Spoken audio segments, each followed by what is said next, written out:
नमस्ते दोस्तों। क्या कभी ऐसा हुआ है कि आप सुबह उठे हों और मन में एक ही ख्याल आए, आज का दिन तो बस खराब जाने वाला है। और फिर जैसे जैसे दिन बीतता है, छोटी मोटी परेशानियां सच में बड्ढी लगने लगती हैं। हर बात पर गुस्सा आने लगता है और शाम होते होते आप थक कर चूर हो जाते हैं। और फिर आप मन ही मन कहते हैं, देखा, मैंने कहा था ना कि दिन खराब जाएगा। या फिर क्या आपने कभी महसूस किया है कि आप कोई नया काम शुरू करना चाहते हैं, कोई बिजनेस, कोई नया शौक, लेकिन आपके अंदर से एक आवाज़ आती है, नहीं, तुम यह नहीं कर सकते, तुम इसके काबिल नहीं हो। और फिर आप हिम्मत हार कर उस काम को शुरू ही नहीं करते। क्या यह सब सिर्फ एक इत्तेफाक है या इसके पीछे कोई गहरा राज छिपा है? आपका स्वागत है आपके अपने चैनल बुक यात्रा पर, और आज हम इसी राज से पर्दा उठाएंगे। आज हम बात करेंगे एक ऐसी शानदार किताब की जिसने मेरी और लाखों लोगों की जिंदगी को पूरी तरह से बदल दिया। इस किताब का नाम है मास्टर योर थिंकिंग, जिसे थिबो म्यूरिस ने लिखा है। ये किताब सिर्फ विचारों को नियंत्रित करने के बारे में नहीं है, बल्कि यह एक रोड मैप है जो हमें सिखाता है कि हम अपने दिमाग को अपना सबसे अच्छा दोस्त कैसे बना सकते हैं, न कि सबसे बड्ढा दुश्मन।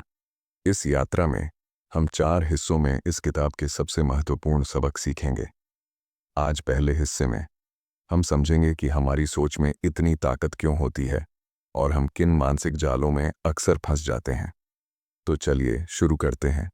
सबसे पहले हमें यह समझना होगा कि हमारी सोच की ताकत कितनी ज़्यादा है। थिबो म्यूरिस हमें एक बहुत ही सरल लेकिन शक्तिशाली विचार देते हैं। हमारा दिमाग एक बगीचे की तरह है और हमारे विचार उस बगीचे में बोए जाने वाले बीज हैं। अगर आप अपने बगीचे में गुलाब के बीज बोएंगे तो आपको गुलाब ही मिलेंगे। अगर आप कांटेदार झादियों के बीज बोएंगे तो आपको वही मिलेगा। यह बहुत आसान लगता है, लेकिन हम अक्सर इसे भूल जाते हैं। आप अपनी जिंदगी में जो कुछ भी अनुभव करते हैं, चाहे वह खुशी हो, तनाव हो, सफलता हो या असफलता, वह सब कहीं ना कहीं आपकी सोच से ही शुरू होता है। जब कोई इंसान सुबह उठकर सोचता है कि आज मैं बहुत कुछ करूंगा, तो उसका दिमाग तुरंत काम करने लगता है। वह एक प्लान बनाता है, एनर्जी महसूस करता है और अपने लक्ष्यों को पाने के लिए कदम उठाता है। वहीं जब कोई सोचता है, आज मैं बहुत थका हुआ हूं, तो उसका दिमाग भी उसी के अनुसार काम करता है और वह सच में पूरे दिन सुस्त महसूस करता है। किताब में बताया गया है कि यह एक चक्र है, सोच, भावना, क्रिया, परिणाम। इसे एक उदाहरण से समझते हैं। सोच, मुझे अपनी नौकरी से निकाल दिया जाएगा। भावना, तनाव और चिंता। क्रिया, आप काम पर ध्यान नहीं दे पाते, बॉस से बचते हैं, गलतियां करते हैं। परिणाम, आपका काम सच में खराब हो जाता है, जिससे आपकी नौकरी पर खतरा और बढ़ जाता है। यह एक बहुत ही खतरनाक चक्र है, लेकिन अच्छी बात यह है कि इसे तोड़ा जा सकता है। अगर आप सोच को बदल दें तो पूरा चक्र बदल जाएगा। सोच, मैं अपनी स्किल्स को बेहतर बनाकर अपनी नौकरी में एक महत्वपूर्ण कर्मचारी बनूंगा।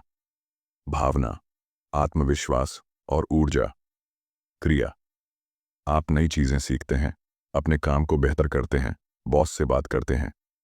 परिणाम, आप नौकरी में और भी मजबूत हो जाते हैं। तो दोस्तों, इस किताब का पहला सबक यही है, आपकी सोच ही आपकी सबसे बड़ी संपत्ति है। अगर आप इसे सही दिशा में इस्तेमाल करना सीख गए तो कोई भी लक्ष्य नामुमकिन नहीं है। अब बात करते हैं उन 4 मानसिक जालों की जिनमें हम अक्सर फंस जाते हैं। पहला है ज्यादा सोचना, जिसे हम ओवरथिंकिंग भी कहते हैं। ये हम सभी करते हैं। क्या आपने कभी किसी से बात की हो और बाद में घंटों यह सोचते रहें, मैंने ऐसा क्यों कहा, उसे बुरा तो नहीं लगा होगा?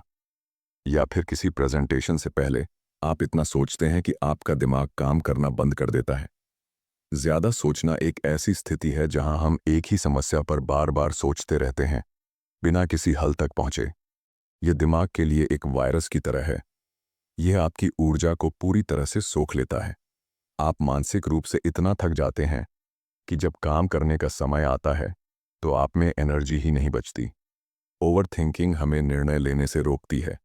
हम एक ही बात के इतने पहलू सोचने लगते हैं कि कोई भी रास्ता सही नहीं लगता और हम वहीं अटक जाते हैं। यह जाल हमारे अंदर तनाव और चिंता पैदा करता है। जब आप बेवजह ज्यादा सोचते हैं तो आपके शरीर में स्ट्रेस हार्मोन कोर्टिसोल का लेवल BRH जाता है, जो आपकी सेहत के लिए बहुत हानिकारक है। तो याद रखिए, सोचना ज़रूरी है, लेकिन हद से ज़्यादा सोचना खतरनाक है। दूसरा है सीमित सोच। ये शायद सबसे खतरनाक जाल है। ये ऐसी सोच है जो हमारे दिमाग में गहरी जड़ें जमा लेती हैं और हमें यह यकीन दिला देती हैं कि हम किसी काम को करने के योग्य नहीं हैं। जैसे, मैं कभी भी अमीर नहीं बन सकता, मैं लोगों के सामने बोलने में अच्छा नहीं हूँ, मैं बहुत ज़्यादा आलसी हूँ, मैं कभी सफल नहीं हो पाऊंगा, मेरी किस्मत ही खराब है। ये विचार अक्सर हमारे बचपन के अनुभवों, परिवार या समाज की बातों से बनते हैं। जब कोई टीचर कहता है, तुम गणित में बहुत कमज़ोर हो, तो यह बात हमारे दिमाग में बैठ जाती है और हम इसे एक सच्चाई मान लेते हैं। भले ही भविष्य में हमें गणित में अच्छा होने के कई मौके मिलें, हमारी सीमित सोच हमें कोशिश ही नहीं करने देती। ये विचार हमारे अंदर एक अदृश्य दीवार बना देते हैं। आप कोशिश करना भी चाहें, तो आपका दिमाग आपको बार बार याद दिलाएगा कि आप असफल हो जाएंगे। ये डर आपको रोक देता है। ये समझना ज़रूरी है कि ये सिर्फ विचार हैं, हकीकत नहीं। आप जो सोचते हैं, वही बनते हैं। अगर आप अपनी सीमित सोच को चुनौती नहीं देंगे, तो आप कभी भी अपनी असली क्षमता को नहीं जान पाएंगे। क्या आपने कभी खुद को ओवरथिंकिंग करते हुए या किसी सीमित सोच से बंधा हुआ महसूस किया है? अगर हाँ, तो घबराइए मत। आप अकेले नहीं हैं। हमारी सोच ही हमारी जिंदगी को बनाती है और हम अक्सर 4 तरह के मानसिक जालों में फंस जाते हैं। हमने ओवरथिंकिंग और सीमित सोच के बारे में गहराई से जाना। अब आज हम 2 और बहुत खतरनाक जालों के बारे में बात करेंगे, जो हमारे आत्मविश्वास को पूरी तरह से खत्म कर देते हैं। हम जानेंगे कि कैसे हमारा आत्मसंदेह और खुद से की जाने वाली नकारात्मक बातचीत हमें पीछे खींचती है, और फिर हम बात करेंगे इन जालों से बाहर निकलने की शुरुआत कैसे करें। तीसरा जाल है आत्मसंदेह, जिसे हम सेल्फ डाउट भी कहते हैं। ये वो छोटी सी आवाज़ है जो हर नए काम की शुरुआत से पहले हमारे कान में फुसफुसाती है। तुम यह नहीं कर पाओगे, तुम इसके काबिल नहीं हो, या तुम इसमें ज़रूर फेल हो जाओगे। ये सिर्फ एक विचार नहीं है दोस्तों, यह हमारे अंदर का वह हिस्सा है जो हमें हमारी ही क्षमताओं पर विश्वास करने से रोकता है। सोचिए, एक बच्चा जो पहली बार साइकिल चलाना सीख रहा है, अगर उसके दिमाग में लगातार यह आवाज़ आए कि तुम गिर जाओगे, तुम्हें चोट लगेगी, तो क्या वह कभी पैडल मारने की हिम्मत कर पाएगा? बिल्कुल नहीं। यही आत्मसंदेह हमारे साथ भी करता है। यह हमें कोशिश करने से पहले ही हरा देता है। आत्मसंदेह के पीछे अक्सर हमारे पुराने अनुभव होते हैं। शायद बचपन में हमें किसी काम में असफलता मिली हो, या किसी ने हमें कहा हो कि हम किसी चीज़ में अच्छे नहीं हैं। ये बातें हमारे दिमाग में बैठ जाती हैं और एक डर बन जाती है। जब भी हम कुछ नया या बड़ा करने की सोचते हैं, यह डर एक संदेह की तरह सामने आ जाता है। यह इतना शक्तिशाली होता है कि यह हमारी ऊर्जा को पूरी तरह से ख़त्म कर देता है। आप शायद अपनी पूरी तैयारी कर लें, हर छोटी से छोटी बात पर ध्यान दे लें, लेकिन अगर आपके अंदर आत्मसंदेह है, तो आप कभी भी आत्मविश्वास के साथ कदम नहीं उठा पाएंगे। और जब आप आत्मविश्वास के साथ कदम नहीं उठाते, तो अक्सर आप असफल होते हैं, और वह असफलता आपके आत्मसंदेह को और भी मजबूत कर देती है। यह एक बुरा चक्र है। इस जाल से निकलने के लिए हमें सबसे पहले यह मानना होगा कि आत्मसंदेह सिर्फ एक विचार है, कोई सच्चाई नहीं। यह सिर्फ एक आदत है जिसे बदला जा सकता है। और अब आते हैं चौथे और शायद सबसे हानिकारक जाल पर, नकारात्मक आत्मचर्चा, जिसे हम नेगेटिव सेल्फ टॉक भी कहते हैं। यह वो बातचीत है जो हम लगातार अपने आप से करते रहते हैं, बिना किसी और के जाने। जैसे, मैं इतना बेवकूफ़ क्यों हूँ, मैं हमेशा सब कुछ बिगाड़ डाच देता हूँ, मेरे साथ कभी कुछ अच्छा नहीं होता। अगर आप सोचें, तो हम ऐसी बातें कभी भी अपने सबसे अच्छे दोस्त से नहीं कहेंगे। हम उन्हें हमेशा सपोर्ट करते हैं, उनका हौसला बढ़ाते हैं, लेकिन जब बात खुद की आती है तो हम खुद के सबसे बड़े आलोचक बन जाते हैं। यह नकारात्मक बातचीत हमारे आत्मसम्मान को बुरी तरह से नुकसान पहुंचाती है। यह हमारे दिमाग को यह यकीन दिला देती है कि हम सच में काबिल नहीं हैं। जब आप लगातार खुद से नकारात्मक बातें करते हैं, तो आपका दिमाग इन बातों को एक सच्चाई मान लेता है और फिर उसी के अनुसार काम करता है। यह आपके आत्मविश्वास को कमज़ोर करता है, आपको नई चीज़ों को आजमाने से रोकता है और आपको एक ही जगह पर फंसा कर रख देता है। यह जाल आपके अंदरूनी और बाहरी दोनों तरह की दुनिया को प्रभावित करता है। आप नकारात्मक सोच की वजह से लोगों से दूर हो जाते हैं, आपको अकेलापन महसूस होने लगता है और आप उन मौक़ों को भी खो देते हैं जो आपके पास आते हैं। तो अब तक हमने 4 बड्ढे जालों के बारे में बात की। ज़्यादा सोचना, सीमित सोच, आत्मसंदेह और नकारात्मक आत्मचर्चा। इन चारों में एक चीज़ कॉमन है, ये सब सिर्फ विचार हैं। लेकिन जब हम इन विचारों को सच मान लेते हैं तो ये हमारे जीवन पर एक गहरी छाप छोड़ देते हैं। अब सवाल यह है कि अगर ये सिर्फ विचार हैं तो हम इनसे बाहर कैसे निकलें? क्या इन्हें बदलने का कोई तरीका है? थिबो मोरिस इस किताब में हमें एक बहुत ही शक्तिशाली बात सिखाते हैं। आप अपने विचारों को चुन सकते हैं। आपका दिमाग एक बगीचे की तरह है और आप उसके माली हैं। आप तय करते हैं कि कौन सा बीज बोना है। अगले भाग में हम जानेंगे कि अपने दिमाग को फिर से प्रोग्राम कैसे करें। हम कुछ बहुत ही प्रैक्टिकल तरीकों के बारे में बात करेंगे, जैसे कि अपनी सोच को बदलना, माइंडफुलनेस का अभ्यास करना और अपनी कल्पना की शक्ति का उपयोग करना। हमारा दिमाग अक्सर 4 तरह के मानसिक जालों में फंस जाता है: ज़्यादा सोचना, सीमित सोच, आत्मसंदेह और नकारात्मक आत्मचर्चा। लेकिन अच्छी बात यह है कि ये सिर्फ विचार हैं और इन विचारों को बदला जा सकता है। आप अपने दिमाग को एक कंप्यूटर की तरह फिर से प्रोग्राम कर सकते हैं। आज इस तीसरे भाग में हम बात करेंगे उन बहुत ही असरदार तरीकों की जिनसे आप अपने दिमाग को अपने हिसाब से चलाना सीख सकते हैं। ये हिस्सा बहुत ज़रूरी है क्योंकि इसमें हम सिर्फ समस्याओं के बारे में नहीं बल्कि उनके असली समाधानों के बारे में बात करेंगे। पहला और सबसे महत्वपूर्ण तरीका है सचेतनता, माइंडफुलनेस। सचेतनता का मतलब है अपने विचारों को बस देखना, बिना उन्हें जज किए। सोचिए, आपका दिमाग एक सडी छक की तरह है और विचार उस सडी छक पर चलती हुई गाड़ियां हैं। आप सडी छक पर खड़े हैं और बस उन गाड़ियों को आते और जाते हुए देख रहे हैं। आप न तो किसी गाड़ी को रोकते हैं, न उन्हें चलाते हैं, बस देखते रहते हैं। यही सचेतनता है। जब आप बेवजह ज़्यादा सोचते हैं तो आप उन गाड़ियों के साथ साथ भागने लगते हैं। सचेतनता का अभ्यास करके आप अपनी इस आदत को तोड़ सकते हैं। आप बस 30 सेकंड के लिए अपनी सांसों पर ध्यान दें। अपनी सांस को अंदर लेते और बाहर छोड़ते हुए महसूस करें। जब आपके दिमाग में कोई विचार आए तो बस उसे पहचानें और फिर धीरे से अपना ध्यान वापस अपनी सांसों पर ले आएं। यह अभ्यास बहुत ही सरल है, लेकिन यह आपके दिमाग को शांत करने और विचारों पर काबू पाने की शक्ति देता है। दूसरा तरीका है सकारात्मक प्रतिज्ञान। यह कुछ ऐसे सकारात्मक वाक्य हैं जिन्हें आपको बार बार दोहराना है, जैसे मैं योग्य हूँ, मैं सफल हो सकता हूँ या मेरे पास बहुत आत्मविश्वास है। जब आप इन वाक्यों को रोज़ाना दोहराते हैं तो आपका दिमाग धीरे धीरे इन्हें एक सच्चाई मान लेता है। हमारा दिमाग एक बहुत ही अजीब मशीन है। ये वही सच मानता है जो हम इसे बार बार बताते हैं। अगर आप सालों से खुद से कहते आ रहे हैं कि मैं बहुत आलसी हूँ, तो आपका दिमाग इसे सच मान लेगा और आप आलसी ही रहेंगे।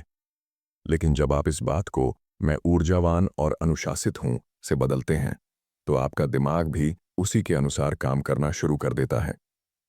ये वाक्य आपके अंदर एक नई प्रोग्रामिंग करते हैं। आप सुबह उठकर शीशे के सामने खड़ी डीडीरे होकर या रात को सोने से पहले इन वाक्यों को बोल सकते हैं। बस याद रखें, इन वाक्यों को बोलते समय इन्हें महसूस भी करें। तीसरा तरीका है कल्पना। ये शायद सबसे मज़ेदार और शक्तिशाली तकनीक है। इसका मतलब है आप जो कुछ भी हासिल करना चाहते हैं उसे अपने दिमाग में होते हुए देखें। मान लीजिए आप एक सफल यूट्यूबर बनना चाहते हैं, तो आप अपनी आंखों को बंद करें और कल्पना करें कि आप अपना एक वीडियो लॉन्च कर रहे हैं। सोचें कि वह वीडियो वायरल हो गया है। आप अपने चैनल पर लाखों सब्सक्राइबर्स देख रहे हैं। आपको ढेर सारे लाइक्स और प्यारे कमेंट्स मिल रहे हैं। कल्पना करें कि आप स्टेज पर खड़े दिए हैं और लाखों लोग आपको सुन रहे हैं। जब आप ऐसा करते हैं तो आपका दिमाग यह नहीं समझ पाता कि यह कल्पना है या हकीकत। यह उसी के अनुसार आपकी भावनाओं और क्रियाओं को प्रभावित करता है। यह तकनीक आपके दिमाग को आपके लक्ष्य के लिए पूरी तरह से तैयार कर देती है, जिससे आप आत्मविश्वास के साथ आगे बढ़ते हैं। और चौथा तरीका है अपनी भाषा को बदलना। हमारी भाषा ही हमारी सोच को आकार देती है। अगर आप लगातार कहते हैं मैं नहीं कर सकता, तो आपका दिमाग मान लेगा कि आप सच में नहीं कर सकते। इसकी जगह आप मैं कोशिश करूंगा या मैं सीख सकता हूं कह सकते हैं। यह एक छोटा सा बदलाव है, लेकिन यह आपके दिमाग को एक बंद रास्ते से एक खुले रास्ते की ओर ले जाता है। अपनी अंदरूनी बातचीत में मैं कितना बेवकूफ़ हूं की जगह मैं अगली बार और बेहतर करूंगा कहें। यह आपके दिमाग को समस्या पर नहीं, बल्कि समाधान पर ध्यान देने के लिए प्रोत्साहित करता है। इन सभी तरीकों का एक ही मकसद है, अपने दिमाग को नकारात्मकता के जाल से बाहर निकालना और उसे एक सकारात्मक और प्रोडक्टिव रास्ते पर लाना।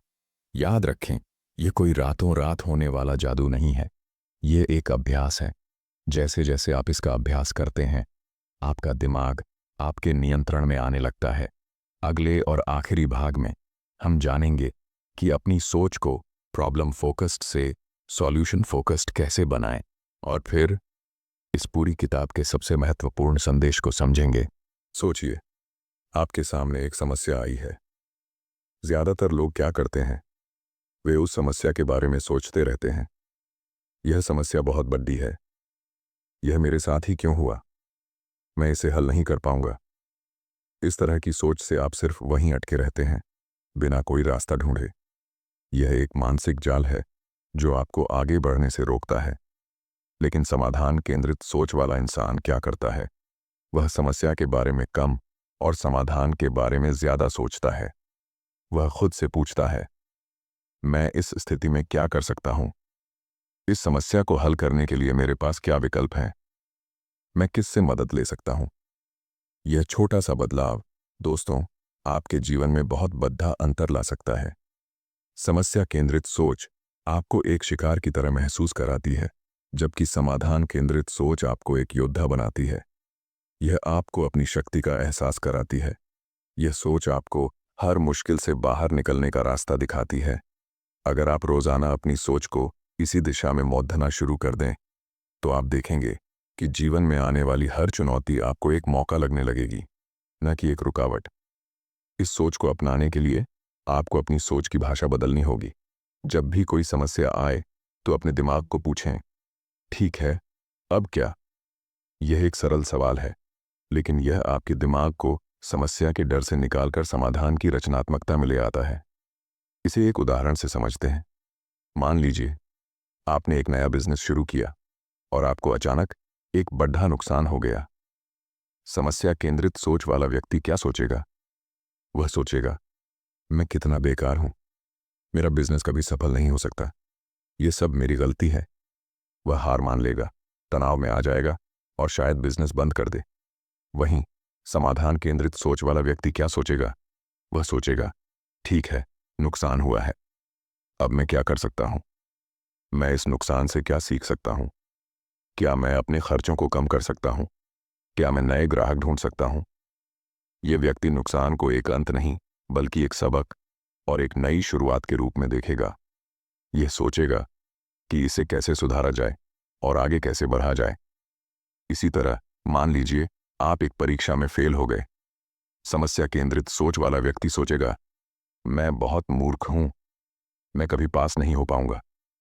समाधान केंद्रित सोच वाला व्यक्ति सोचेगा, मैं इस बार क्यों फेल हुआ, मैंने कहाँ गलती की, अगली बार मैं कैसे बेहतर तैयारी करूं। यह सोच आपको बहाने बनाने से रोकती है और आपको अपनी जिम्मेदारी लेने के लिए प्रेरित करती है। तो अब इस पूरी किताब का सार समझते हैं। मास्टर योर थिंकिंग हमें एक बहुत ही सीधा और गहरा संदेश देती है, आपके विचार ही आपकी किस्मत बनाते हैं। यह किताब हमें सिखाती है कि हम सिर्फ अपने विचारों के गुलाम नहीं हैं, बल्कि हम उनके मालिक हैं। यह एक ऐसी शक्ति है जो आपके अंदर हमेशा से थी, बस आपको इसका सही इस्तेमाल करना सीखना था। हमने अपनी इस यात्रा की शुरुआत में जाना कि कैसे हमारी सोच हमारे हर काम और हर भावना को प्रभावित करती है। एक छोटा सा विचार हमारे पूरे दिन को बना या बिगाड़ दे सकता है। हमने यह भी सीखा कि हमारा दिमाग एक बगीचे की तरह है और हमें उस बगीचे में अच्छे विचारों के बीज बोने होंगे ताकि हमें सफलता और खुशी की फसल मिले। इसके बाद हमने 4 सबसे बड़े मानसिक जालों के बारे में बात की। ज्यादा सोचना, सीमित सोच, आत्मसंदेह और नकारात्मक आत्मचर्चा। हमने गहराई से समझा कि कैसे ये जाल हमारे जीवन में अदृश्य दीवारें बना देते हैं जो हमें आगे बढ़ने से रोकते हैं।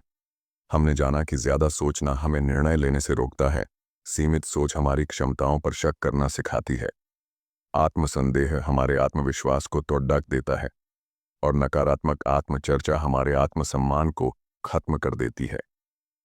इन जालों को पहचानना बहुत जरूरी है, क्योंकि जब तक हम इन्हें पहचानते नहीं तब तक हम इनसे बाहर नहीं निकल सकते। फिर हमने उन जालों से बाहर निकलने के तरीकों के बारे में बात की। हमने सीखा कि अपने दिमाग को फिर से प्रोग्राम कैसे करें। हमने सचेतनता, माइंडफुलनेस का अभ्यास करना सीखा, जहां हम अपने विचारों को सिर्फ देखते हैं बिना उन्हें जज किए। यह एक शक्तिशाली तकनीक है जो हमें अपने दिमाग पर नियंत्रण देती है। हमने सकारात्मक प्रतिज्ञान के बारे में जाना, जो हमारे दिमाग को नई और सकारात्मक बातें सिखाते हैं। हमने कल्पना का उपयोग करके अपने लक्ष्यों को हकीकत में बदलने का तरीका सीखा, क्योंकि जब हम अपने दिमाग में कुछ देख सकते हैं तो हम उसे सच में पा भी सकते हैं। और सबसे ज़रूरी, हमने अपनी अंदरूनी बातचीत में नहीं कर सकता को कोशिश करूंगा से बदलना सीखा। यह सब सिर्फ जानकारी नहीं है दोस्तों, यह एक जीवन शैली है। यह एक अभ्यास है जिसे हर दिन करना पड़ता है। जैसे एक माली अपने बगीचे का रोज ध्यान रखता है, वैसे ही आपको भी अपने दिमाग के बगीचे का ध्यान रखना होगा। आपको नकारात्मक विचारों के खरपतवार को बाहर निकालना होगा और सकारात्मकता के बीज बोने होंगे। यह सब आसान नहीं है, लेकिन यह नामुमकिन भी नहीं है। ये एक ऐसी आदत है जो आपको हर दिन थोड़ा थोड़ा बेहतर बनाएगी। जब आप अपनी सोच को मास्टर करना सीख जाते हैं तो आप अपनी जिंदगी को मास्टर करना सीख जाते हैं। आपकी सोच ही आपकी सबसे बड़ी संपत्ति है। यह आपको दुनिया में सबसे सफल व्यक्ति बना सकती है या आपको वहीं रोक सकती है जहां आप आज हैं। ये सब आप पर निर्भर करता है। आज से ही इस सोच पर काम करना शुरू करें और आप देखेंगे कि आपकी जिंदगी में हर चीज बेहतर होने लगेगी।